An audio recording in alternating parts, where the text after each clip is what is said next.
السلام علیکم جی، اس وقت میں موجود ہوں پنجاب میں تاریخی شہر اُت سے 16 کلومیٹر کے فاصلے پر پنجند بیراج اور علی پور سے اس کا فاصلہ تقریباً 11 کلومیٹر۔ یہ وہ مقام ہے جہاں ملک کے پانچوں دریاؤں کا سنگم قائم ہوتا ہے۔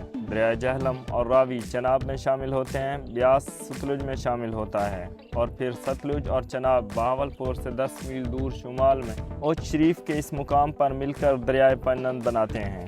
مشترکہ دریا تقریباً 45 میل کے لیے جنوب مغرب بہتا ہوا اور پھر کوٹ مٹھن کے مقام پر پاکستان کے سب سے بڑے دریا دریائے سندھ میں شامل ہو جاتا ہے۔ خوبصورت پنجند بیراج اور اس جگہ پر جہاں ملک کے پانچوں دریا آپس میں ملتے ہیں اور اس طرح یہ دریا آگے جا کر بحیرہ عرب میں گرتا ہے۔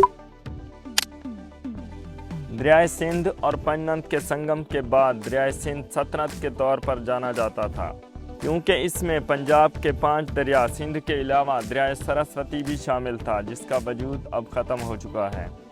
سال 1922 میں ستلج ویلی پروجیکٹ کے تحت اس دریا پر ہیڈ ورکس کی تعمیر شروع ہوئی۔ 4 سال کے عرصے میں مکمل ہونے والے پنجند بیراج کی تعمیر پر اس دور میں 20 کروڑ سے زائد کی رقم خرچ ہوئی تھی اور اس کا افتتاح 8 جون 1929 کو بی منچند صاحب بہادر نے کیا تھا۔ ہیڈ پنجند پر بنائے بیراج سے 2 بڑی نہریں نکالی گئیں، عباسیہ پنجند کینال اور بعد ازاں نیو عباسیہ لنک کینال نکالی گئیں۔